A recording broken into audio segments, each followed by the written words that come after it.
So this branch goes all the way across these other branches. I'd say it's at least 4 inches wide and a good, I don't know, 15-20 feet long, and that's just hanging there above this. This one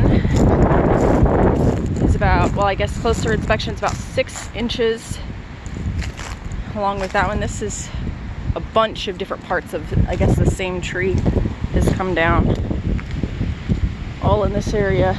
It looked like it was one branch about 20 feet long, but it looks like maybe several on closer inspection. And there's another actually hanging on this side too. I didn't see. You can see right up there where it broke on one, and then up further, about 10 feet, another branch just broke. It's all from the same side of this tree. This is where people would have been parking for church.